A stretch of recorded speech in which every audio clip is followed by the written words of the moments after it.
c'est une discipline pour laquelle j'ai beaucoup de respect parce que ils sont complets. Enfin, il y a de la gym, il y a de l'haltéro, il y a de la force, il y a de la muscu, enfin, il y a du cardio. Donc c'est assez impressionnant là-dessus. Et c'est un truc qui me tenterait bien, je pense un jour.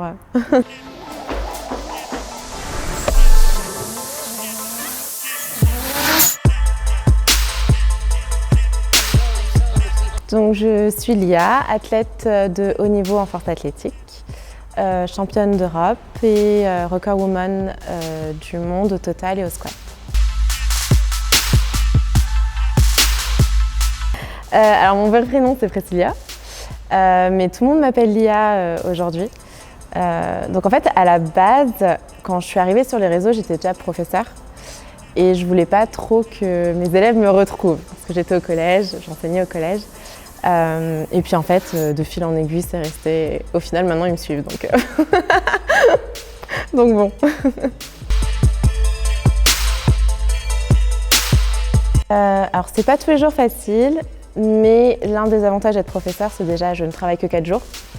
Lundi, mardi, jeudi, vendredi. Et en plus, j'ai un peu des horaires de bureau, donc 8h, 8h30, 16h30. Donc ça laisse quand même du temps pour s'entraîner après l'école. Je n'étais pas du tout sportive à la base, je détestais même le sport. Mais il y a de ça 6 ans maintenant, j'ai voulu me remettre en forme, plus dans un but esthétique, santé. Et en arrivant à la salle de sport, il y a un coach qui a détecté un potentiel en fait, pour la force. Il m'a parlé de ce sport, il m'a parlé des compétitions et j'ai dit je veux faire ça. Voilà, et je me suis lancée à fond dedans depuis. J'avais 21-22 ans. En général, je dis du power. Dans le jargon, je vais dire je fais du power. Du coup, c'est un sport de force, hein, comme son nom l'indique, sur 3 mouvements de base, le squat, le bench et le deadlift. Donc en français, ça donnerait squat, je ne sais même pas comment on le définit, ouais, flexion de jambes, développé couché et soulevé de terre. Alors, j'ai été 4 fois championne de France. En 2018, j'ai été vice-championne d'Europe. En 2019, championne d'Europe. 2019 aussi, j'ai fait 3e au championnat du monde. Et lors des championnats d'Europe de 2019, j'ai fait 2 records du monde, donc au total, et au squat, et un record d'Europe au deadlift. Et depuis, il n'y a pas eu de compétition, malheureusement, depuis fin 2019. Donc voilà. Oui, en moins de 63 kilos.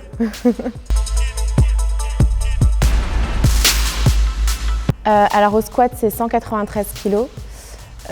Au bench, à ma dernière compétition officielle, j'ai dû faire 105 kilos, je crois, si je me rappelle bien.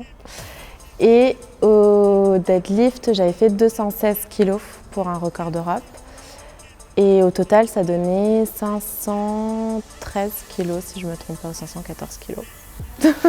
Ça remonte tellement là que je bug.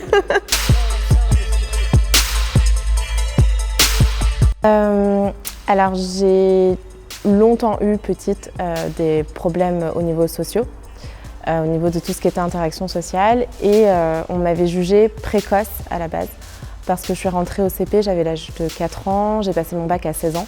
J'ai eu un parcours scolaire un peu atypique de ce côté-là. Et en fait, il y avait un énorme décalage entre moi et les autres. Et c'est en faisant mon parcours pour être professeur des écoles où on a parlé du champ du handicap, donc comment gérer les élèves en situation de handicap. Et une professeure a parlé de l'autisme et en fait je me suis retrouvée dans plein de choses. Sauf que à cette époque-là, je m'étais dit oui, mais c'est comme un peu quand tu as mal au ventre et puis tu te dis ça peut très bien juste envie d'aller aux toilettes ou tu as un cancer, quoi. Enfin voilà, c'est 2 poids 2 mesures. Et du coup, je voulais vraiment en avoir le cœur net. Et donc, je me suis renseignée, j'ai fait des recherches sur Internet, comment se faire diagnostiquer. Donc, j'ai suivi un parcours pendant 1 an avec une phase de test dans un centre médicalisé, au CRA, Centre Ressources Autistes. Le bilan au bout d'un an, c'était que c'était bien ça. Donc, alors aujourd'hui, on ne dit plus ça. À l'époque, ils disaient autiste Asperger. Aujourd'hui, on dit qu'on est dans le spectrum autistique. Bon, après, c'est des termes médicaux plus qu'autre chose pour moi. Donc voilà. Après, je suis suivie du coup en thérapie pour pouvoir, ce qu'on appelle une thérapie comportementale et cognitive, pour pouvoir m'adapter, comprendre le monde, voilà. Oui, c'est pour ça qu'on parle de handicap invisible. Et en fait, c'est aussi pour ça que j'ai voulu en parler un peu sur les réseaux et dans ma bio notamment.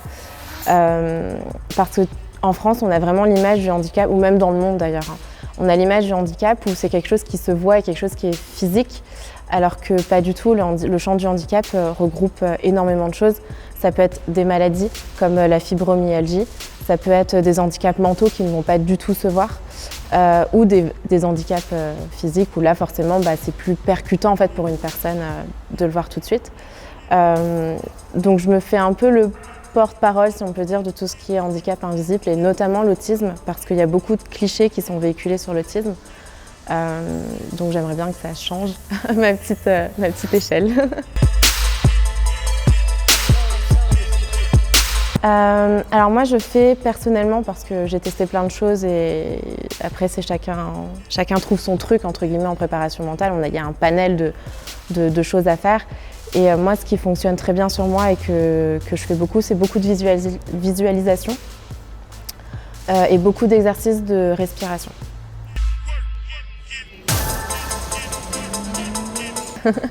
Alors une journée type, si je travaille ou si je travaille pas? Tu travailles parce que pareil. Ok. Donc je me réveille à 6h, je prépare mon petit-déj, ma gamelle du midi, douche, tout ça, et ensuite je file le travail, j'arrive pour 8h, entre 8h20 et 8h30. Je commence ma classe jusqu'à 11h30, ensuite j'ai une pause, la pause déj, jusqu'à 13h20. 13h30 jusqu'à 16h30, je suis de nouveau avec les petits. Et à partir de 17h, je suis à la salle. Voilà, de 17h jusqu'en général 21, 21h. Ouais, c'est assez long. Et rebelote après le lendemain. Alors, j'ai eu la chance de pouvoir avoir du matériel chez moi quand il y a eu le vrai confinement où on n'avait pas du tout le droit de circuler, etc. Ensuite, par rapport aux autres confinements ou au couvre-feu, etc., j'ai eu la chance d'avoir le statut, comme j'ai le statut haut niveau, de pouvoir circuler et m'entraîner. Après, ça n'a pas vraiment impacté ma motivation dans le sens où la compétition en soi n'est pas mon principal moteur. Je ne m'entraîne pas pour une compétition, je m'entraîne déjà parce que j'aime ça. Donc c'est déjà ma source de motivation première. Pour un aspect santé, et quand je dis santé, c'est pas seulement physique, c'est aussi mental. Moi, ça fait partie aujourd'hui de mon quotidien et c'est vraiment mon équilibre de tous les jours. Et la compétition, je pense que c'est le plus en fait, c'est la cerise sur le gâteau, quoi. L'extra motivation, c'est l'aboutissement, oui. Mais moi, ce que j'aime, c'est vraiment le process, quoi, le processus. Donc en fait, j'ai pas vraiment ressenti de soucis par rapport à ça, un manque de motivation ou quoi qu'est-ce. Alors je suis suivie par un nutritionniste. Après moi je fais très attention à ce que je mange en général. J'essaye de manger assez sain, donc des produits assez bruts, pas transformés. Le maximum fait maison. Et ensuite je compte mes macros. Donc mon nombre de protéines, de glucides et de lipides, parce qu'on est dans une catégorie de poids, donc je ne peux pas me permettre de fluctuer, parce qu'après ça devient compliqué, de trop fluctuer, de prendre, de perdre, de prendre, de perdre, donc j'essaye juste d'être stable à mon poids de forme. Et puis je pense que la nutrition, comme le sommeil d'ailleurs, ce sont les bases pour la performance. Avec l'entraînement, avoir un bon entraînement, un bon sommeil et une bonne nutrition. Pour moi, c'est les trois bases, quoi.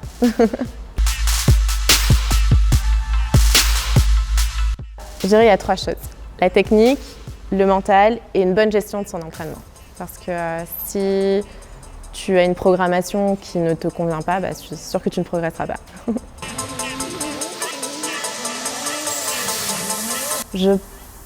Alors j'en ai plusieurs, mais je pense ma toute première compétition, mes tout premiers championnats de France. Ouais, j'ai gagné ces championnats, c'était mes premiers.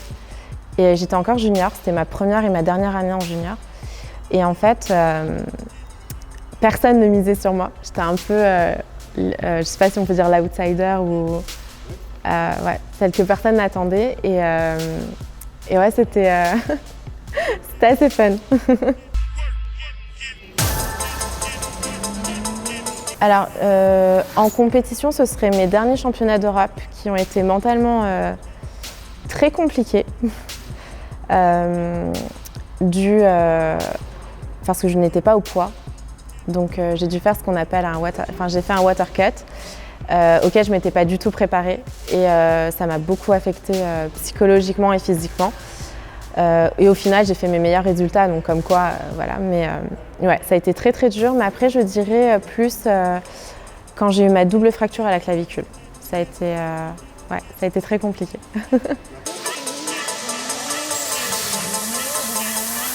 Alors, j'ai un côté artistique un peu, je sais pas si on peut dire ça, mais j'adore jouer du piano, chanter, danser.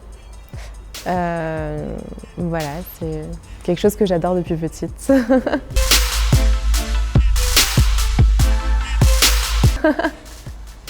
On en rigole beaucoup en power. On est tout le temps en train de dire on n'est pas au CrossFit ici. Mais c'est une discipline que je respecte beaucoup au-delà de ça. Voilà, enfin, j'aime bien me moquer gentiment, mais c'est une discipline pour laquelle j'ai beaucoup de respect parce que ils sont complets. Enfin, il y a de la gym, il y a de l'haltéro, il y a de la force, il y a de la muscu, enfin, il y a du cardio. Donc c'est assez impressionnant là-dessus. Et c'est un truc qui me tente très bien. Je pense un jour. Non, j'ai jamais essayé. Je pense que ça me plairait. Je pense que je peux mirer mes tripes, mais ça me plairait. Alors si on compare à des power, c'est sûr qu'ils sont en dessous, mais quand on regarde à haut niveau, c'est quand même des sacrés perfs, quoi. Puis surtout que c'est pas sur une rep, c'est sur plusieurs reps, c'est enchaîné avec d'autres choses avant ou après, donc ouais, c'est quand même impressionnant. Sur l'haltéro, je trouve que c'est une discipline qui est très très belle à regarder. C'est très esthétique, je trouve. En plus, ça demande beaucoup d'agilité, beaucoup de mobilité, beaucoup de souplesse et en même temps beaucoup de vitesse et en même temps de rester gainé, quoi. Donc c'est un melting pot un peu de plein de choses et je trouve ça vraiment vraiment beau. Après, j'en pratique pas du tout, mais je trouve ça cool à regarder, ouais. Céline Dion. Pourquoi ? Alors, je trouve que c'est une femme extraordinaire.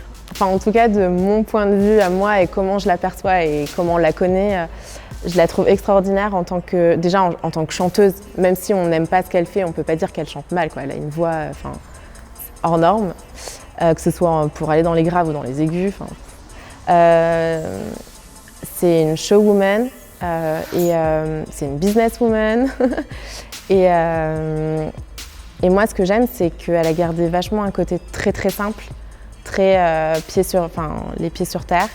Elle a eu une relation d'amour. Alors, on peut parler de la différence d'âge, de tout ce qu'on veut, mais elle a eu une relation d'amour qui a duré jusqu'à la mort, jusqu'à sa mort. Donc, je trouve ça magnifique. Et au-delà de ça, elle n'est pas du tout dans la provoque. Elle n'est pas dans le m'as-tu vu. Elle n'est pas dans le clash, elle est toujours hyper respectueuse. Enfin, il y a aucun... on n'entend pas parler d'elle dans la presse people en mal, quoi, ou des choses qu'elle aurait faites ou qu'elle aurait dites. Enfin, donc voilà, pour tout ça, j'adore.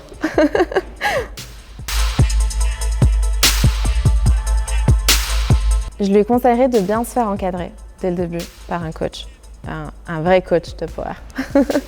J'insiste.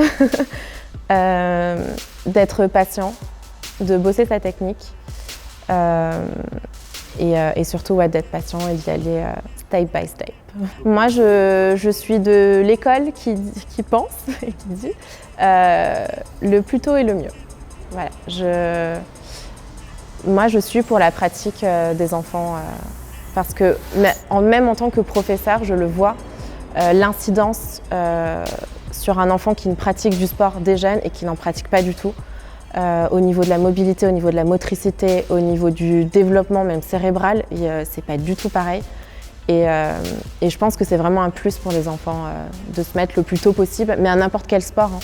Mais si on parle notamment de musculation et de power, de mouvements de base, d'haltérophilie et tout, on a souvent ce cliché ou cette appréhension en se disant que c'est pas bien pour les enfants, ils vont se faire mal, ou ça arrête la croissance, etc. Alors que pas du tout, tous ces clichés ont été démontés. Et au contraire, c'est en mettant les enfants dans cette pratique-là dès jeunes qu'ils apprennent qu'ils apprennent leur corps à se positionner dans l'espace, tout ce qui est proprioception, qui a leur développement au niveau que ce soit cellulaire, neuronal, etc., qui se met en action. Donc non, c'est vraiment un plus et j'incite vraiment les parents à ne pas avoir peur de ça.